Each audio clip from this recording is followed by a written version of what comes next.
All right, today I wanted to share some general techniques for alteration for books or for journals or other artwork that you want to kind of remake. I have some awesome resources here in the art room that I wanted to share with you. This is a fantastic book. It's called Altered Book Collage, and I just got this off Amazon. It's an old library book that somebody was getting rid of, but this book has some fantastic techniques.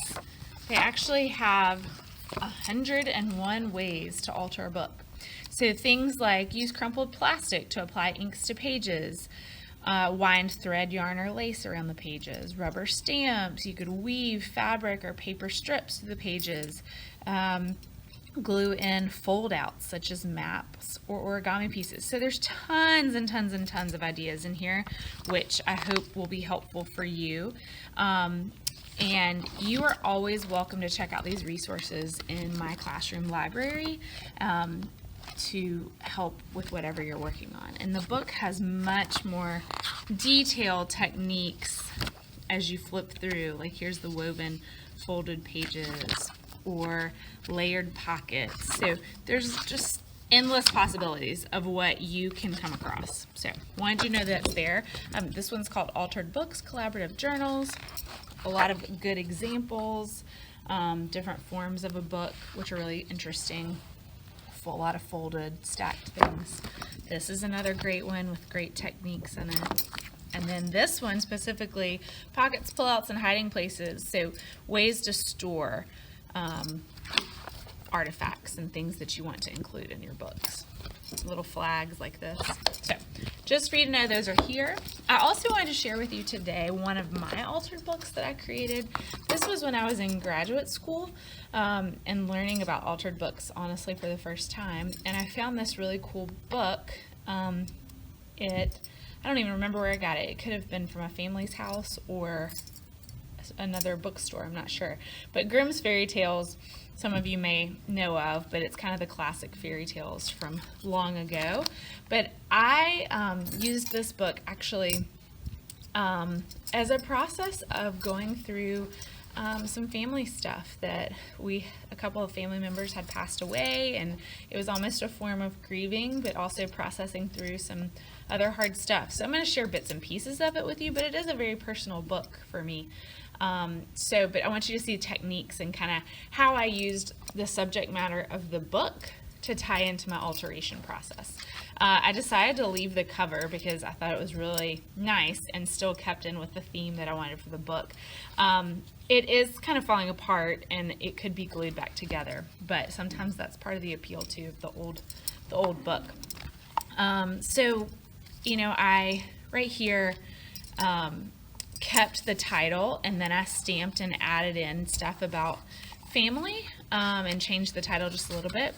Here's a great example of that woven page piece. As you get started with your altered book, you're going to be tearing out pages because, as you can see, the book gets a lot fatter as you go.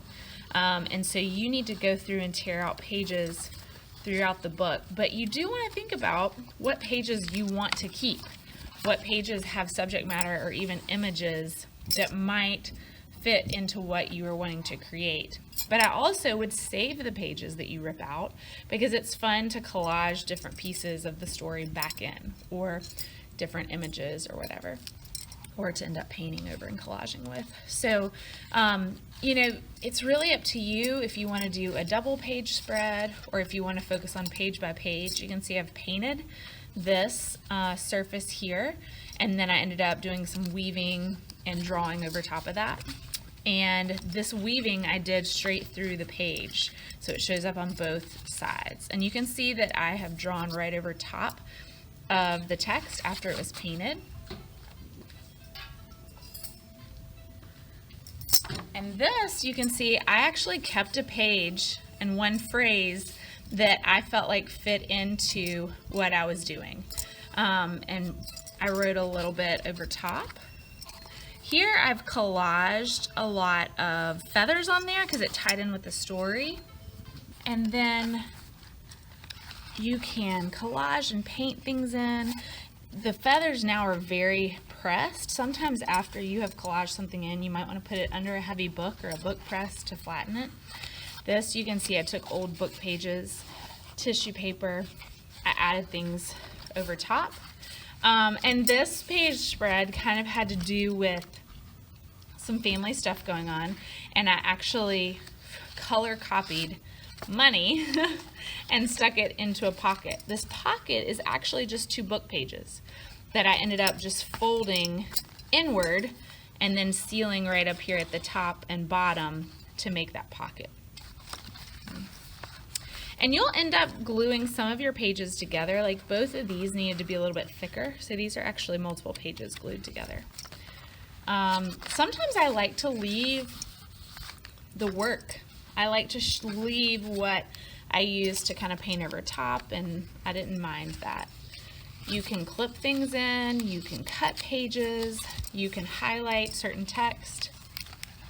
I used some weaving. These were actually my grandparents, and I wove magazine pages together, and you know, some of it's gotten torn through the years, but that was a fun way to use painting as well as pictures and different techniques. You can draw things in and then do a layer of paint to kind of mask them a little bit. I used some thread to weave around the edges on this one. Here's a pop-up. So this is actually, this is one page, this is another page, this is a third page and a fourth page. These 2 middle pages I ended up gluing down, but I also created this flap to tuck my pop-up underneath right here. You can do enclosures. So this was, you can kind of see them coming apart. This was about 4 pages that I glued together, and I cut out a window, but before I glued them together, I inserted this plastic pocket of clothespins between the pages. That way it's a window that sees through, but also contains something. You can collage magazine pictures or other pictures in there.